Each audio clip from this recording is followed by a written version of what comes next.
Bridgerton came to audiences when they unknowingly needed it most and made the kind of global impression that fewer and fewer Netflix shows manage to make lately. But with everything good that Bridgerton gave us, it is undeniable that the show might never be the same again. Today, we'll be talking about Regé-Jean Page's sad exit from the show and how it was received by Shonda Rhimes. Bridgerton's glorious ratings, the heartwarming and contemporary historical drama that adopts from the present was a welcome breather from the overly dramatic or overly nonsensical media content present on streaming services today. The show, which primarily focused on the Bridgerton sibling Daphne this season, amassed a total of 82 million views in its first month of streaming. It became an undeniable global phenomenon, and every house in quarantine wanted to watch the sizzling chemistry between lead actress Phoebe Dynevor and lead actor Regé-Jean Page as Daphne and Simon in the Regency-era setting. The way Bridgerton bridged the gap between modern contemporary dialogue and soundtrack with a relatively dated method of courting appealed to large audiences. Add a Gossip Girl plot twist in the form of elusive Lady Whistledown, and you've got the show of the season. But after the pair finally got together at the end of the season in a satisfying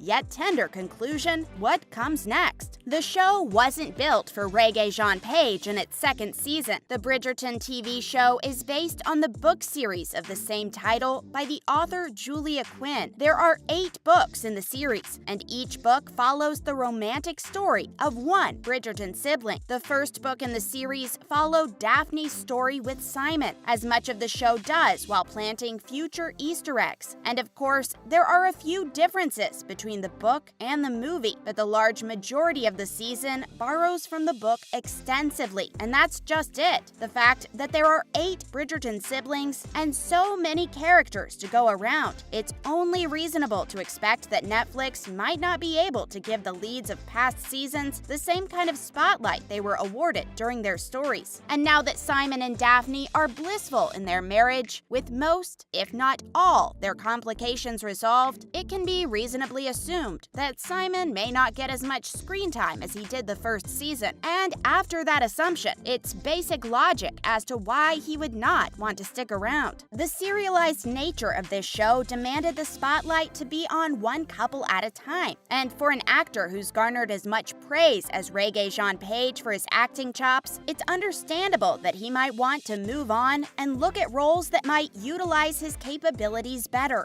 What do we know about Regé-Jean Page's exit? This brings us to how the actor actually exited the show in a dedicated Instagram post by Lady Whistledown herself. From the very first post announcement on the 2nd of April, it was obvious that the cast and crew fully supported the fact that everyone's favorite Duke would not be returning for the show. Actress Phoebe Dynevor plans to stay on the show as a dedicated wife and sister, and it's understandable why she may play a bigger role in the next seasons than Simon ever would. In fact, even in the second book of the series, Simon is very minimally present. It may have been a wise, albeit sad, decision all around to not pretend that Regé-Jean Page could offer the show any more than he already has.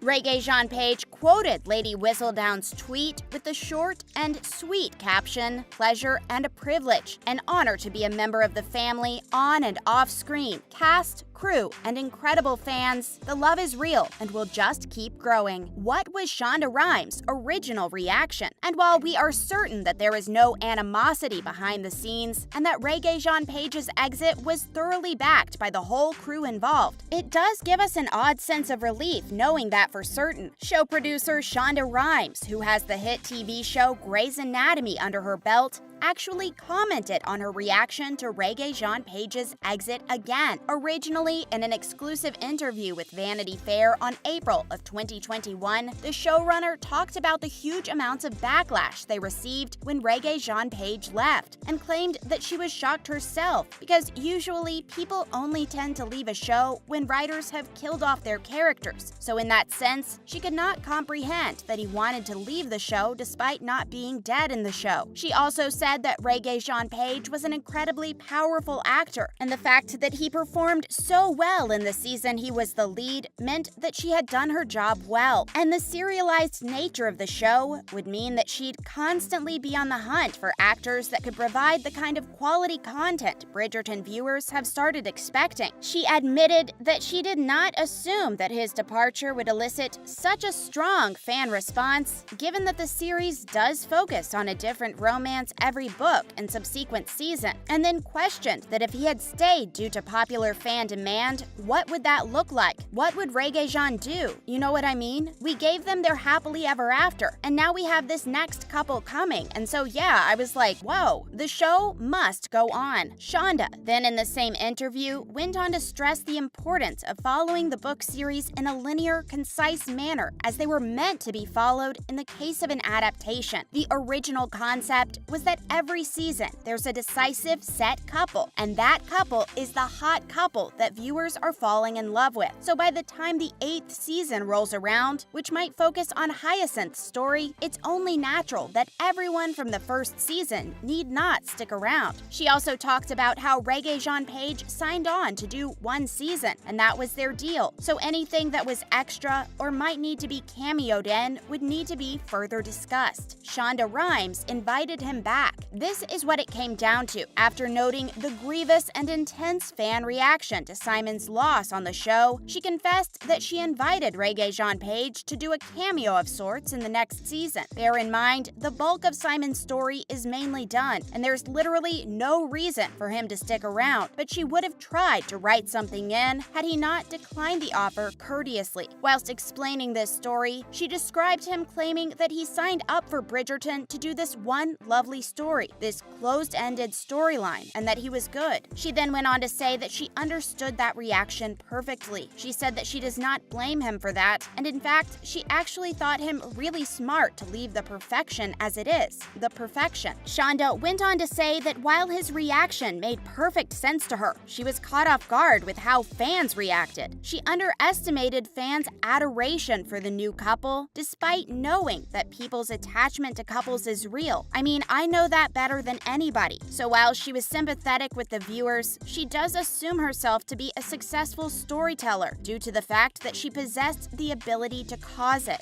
Shonda Rhimes' appreciation for the opportunity. After all was said and done about Regé-Jean Page's exit from the successful show, she went on to talk about her other goals for the show and how she was ecstatic that a platform as big as Netflix allowed her the ability to pursue them, and clearly it worked out really well in her favor. She claimed that she was glad that she got to explore the show from a woman's point of view, as that is still surprisingly rare when it comes to widely popular TV shows. She claimed that she was impressed with how the female gaze was centered around the book and wanted to do it justice on the screen, and more than that, she was openly elated about the fact that she could tell a perfect close-ended tale on Netflix, a full season of a fully formed romance. Talking about her experiences with network television, she said that you have to try and stretch out a singular romance for as many seasons as possible. This sometimes involves coming up with reasons for why they might be having a new conflict constantly, which makes perfect sense considering Grey's Anatomy is very popular for that exact reason, amongst its various other talents, of course. As devastating as this ended relationship might seem on paper, it's imperative to mention that endings aren't always a bad thing, especially in shows. This is because the Bridgerton formula is still new and relatively experimental. This means that it can climb up to an impressive high after a potentially objective bad season in the future, because all new characters can redeem it. And this is an impressive quality because it demands creatives in the writing room and the directing crew to constantly work on making sure the show does not get stale. And that's all for today. Thank you for watching.